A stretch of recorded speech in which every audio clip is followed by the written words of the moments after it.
تشدو بليالي مولدي وبريق النور يبدو من معالي أحمدي رهت الأكياد تشدو بليالي المولد وبريق النور يبدو من معالي أحمدي وبريق النور يبدو بليالي المولد بليالي المولد بليالي المولد Abdullah nama ayahnya, Aminah ibundanya,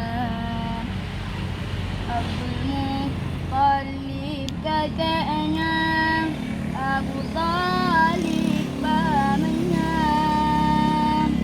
Khadijah istri setia, Fatimah puteri tercinta. Semua bernasab mulia dari Quraisy ternama.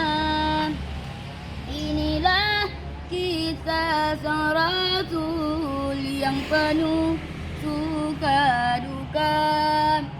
Inilah kisah sang Rasul yang penuh suka duka, yang penuh suka duka, yang penuh suka duka. 8 tahun usia kakek meninggalkannya. Abu Talib pun menjaga, paman paling membela. Saat kecil pengembala, dagang saat remaja. Umur 25,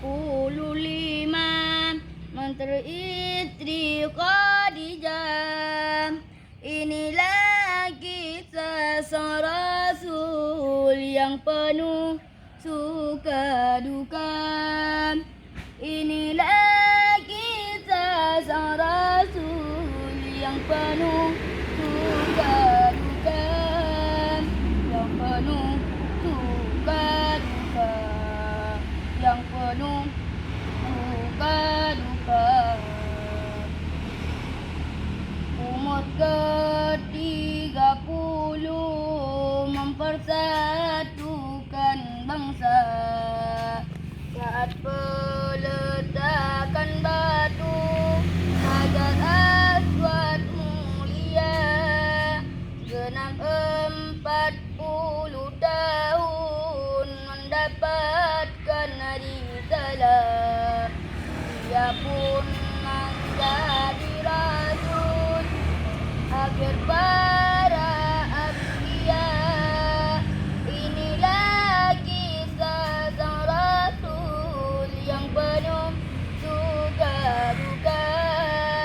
Inilah kisah sang Rasul yang penuh suka duka, yang penuh suka duka, yang penuh